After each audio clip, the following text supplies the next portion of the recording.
Hello there, you're very welcome to Tuesday's 6 o'clock show. Yes, and joining us tonight is former Mrs. Brown's Boys star and the voice of Gogglebox Ireland, Rory Cowan. We'll also be meeting the seriously talented singer-songwriter who's penned songs for the likes of Britney Spears, Niall Horan and JoJo. Can you remember Too Little Too Late?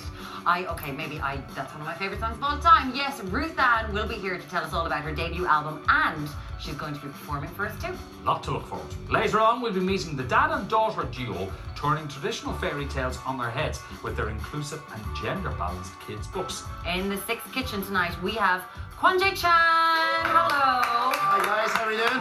Kwanje, what's cooking, my friend? Okay, so tonight we're going to steer a small bit with to the Japanese kind of area. Okay. So we're going to be doing a teriyaki glazed salmon, and we're going to do a lovely sushi rice with it, a bit of nori seaweed and a bit of avocado. So very, very nice. It sounds gorgeous.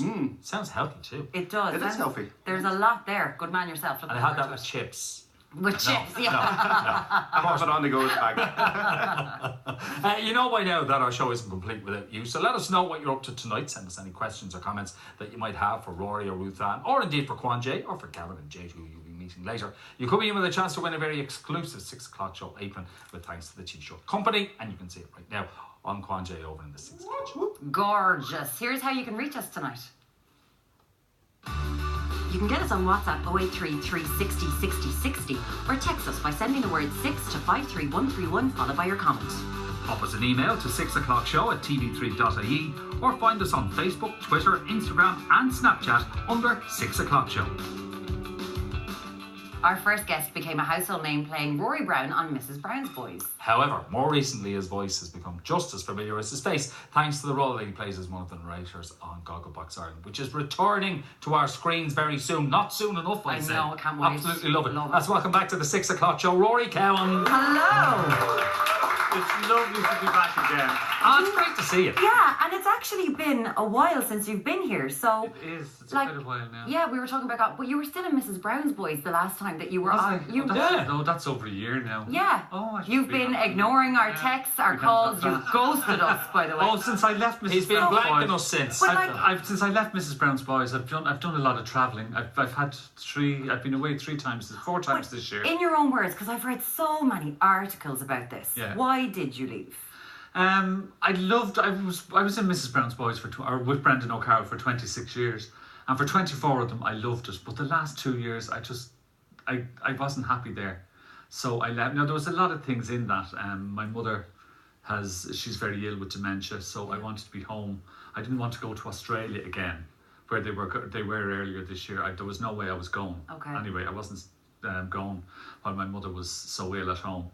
And then there was just other things, like it was the third time to Australia in 3 years, and it was too long, and too many times to go. And I thought, you know what, we've done this circuit, Yeah. and then we're going back to the UK. I'm doing the same circuit again that we've done 5 or 6 times already, and I thought, okay, I want to try and do something else. Yeah. So Change this up. I've got Gogglebox, and then I'm writing my own book, and so there's a lot of things There's a lot going on. that's different. And we were recently speaking right here with Nora Owen about her husband and dementia, and of course it's Yeah. affected you and Yeah. just in a personal. How is your man? Well, it never gets better. It always, with dementia, it just keeps getting worse. It never even levels off. There's me mad there. Look, isn't she fabulous? In her lovely. wheelchair. With her flamingos. With her Yeah, flamingos. look at her. She's asleep a lot of the time now, and quite a lot of the time it's just totally unresponsive. But sometimes you'll go, like a lot of times I go up, and when she opens her eyes and she look over, I get a big smile. Yeah. And then she's back asleep again. And it's amazing when somebody has dementia. You take comfort in the weirdest things. Like, my mother is comfortable. Yeah. And that means the world to me. The fact that she can't speak to me, or she's bedridden and she can't do anything for herself. The fact that she can sometimes recognise me and that she's comfortable, I take great pleasure. Like, I'm so lucky I didn't have to put her into a home, because that would have killed me. Yeah. That really would have killed me, because there's been so many things in the past, and it wouldn't. I'm sure if she was in a home, it wouldn't happen. But there were a few things where people were abused in homes and stuff like that. And you really that would keep me awake at night if I had to do that. And then I'd end up going out at 3 o'clock in the morning to see she was okay. Yeah. And the chances are she would be, Like nearly 100% she would be, but it would keep me awake at night. At least when she's at home and I have carers looking after her. But you're very fortunate, Rory, to be able to do that. Yeah. You know. That Brendan O'Carroll was a very generous employer, and that's how I was able to afford to do that. But I feel so sorry for people who can't. Yeah, I really do. There are people, and they depend on the HSE, and the HSE are great, but unfortunately there's not enough carers, I know. and you can't get them. So that's just the way it is. With your mom's health being the way it is, it made you look at your own health too, and you discovered something. I was in Israel on holiday earlier this year, and I noticed that my eyes, these glasses are for distances, and I noticed things were shimmering.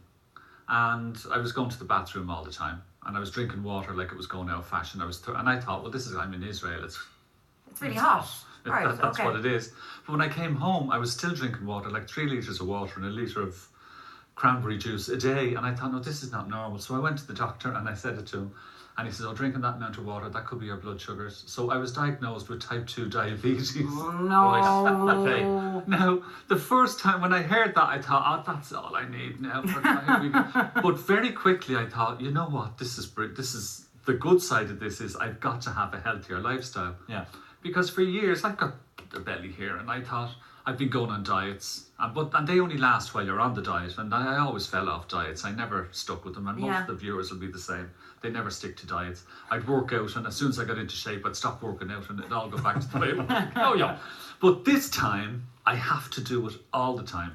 Yeah. But I'm still trying to meander my way through it to find out what I can eat and what I can't eat, and I have to prick my finger like every time, 3 times a day before breakfast, lunch and dinner, and then also every time before I get into a car to make sure that anytime To before get into a car? Yeah, before you turn the before you turn the ignition on, you've got to do that to make sure that you're okay.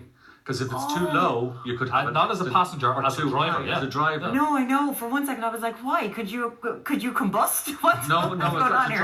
no, as a driver you could do, and then if I was stopped course. by the police or something, I didn't have the thing done. Absolutely. Or if there was an accident, I should say. Yeah. So you've got to do that. So Yeah. that's what I Life. do. Okay, so it's just a healthier lifestyle. Yeah. Okay. And so that's great. I think that's. It's looking have, great. have you completely given up desserts? I have, and it's killing me because I used to love them. Go on, I you used to know- go into restaurants and get the dessert first in case I'd be too full. Honest to God. Tell everyone how much weight you've lost. You feel better then. I've lost 6 kilos, between 5 and 6 kilos in the last couple of months. Go on. And that's not working out. That's just stopping Sugar. That's just amazing. putting it out, That's yeah. nearly a stone. Yeah. Yeah. That's incredible. Yeah. Of course, you're back on our TV screens next week as the voice of Gogglebox I Ireland. just love that gig. It's the nicest gig I've ever done. It's fantastic. I love the families. I just love everything about that show. It's a nice show. There's no badness in it. There's nobody getting up to tricks to try and get somebody else voted off. It's just a lovely show. Well, come here. Do you know the way I shout along with the families going, she's dead right? That's what I was thinking at the same time. You're reading this script and you have to do all this. Do you get lost and kind of start shouting along with them and get involved in what they're doing? What happens when I'm watching, when I do the voiceover for that, they'll show me, and then they stopped doing that. They said, "No, Rory, you can't see. You just have to do it blind." Because I started laughing, and then I couldn't read the script. I kept saying, "Can we start again? Can we start again?" Because I would be falling around the place laughing.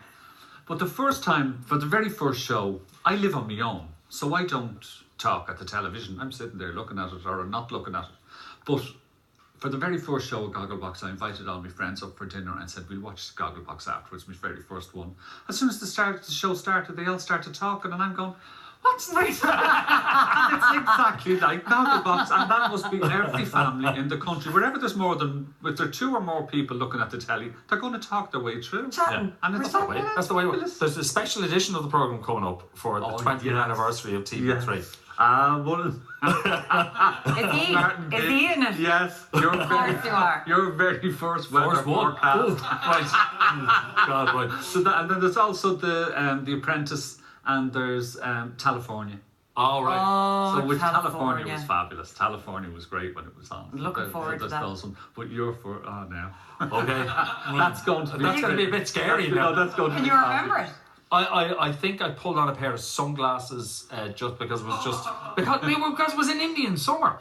September 1998 was in Indian summer in mid to late 20 September. years ago. People were on the beach because it was so warm. It was 26, 27. I am unbelievably looking forward to this. Thank you for giving me that piece of information right now. It's good. It's Your other half on Gogglebox, who does the female voiceover, that's Deirdre O'Kane. Oh, Deirdre is fabulous. Would you ever do? She got to the final of Dancing with the Stars. She was amazing. Would you do it? That is the only reality show, if I was going to do one, that I would say yes, I would do that, because I love that show and it's fantastic. I think it's much better than Strictly. I just love the Irish. Like Gogglebox, the Irish version of... Yeah.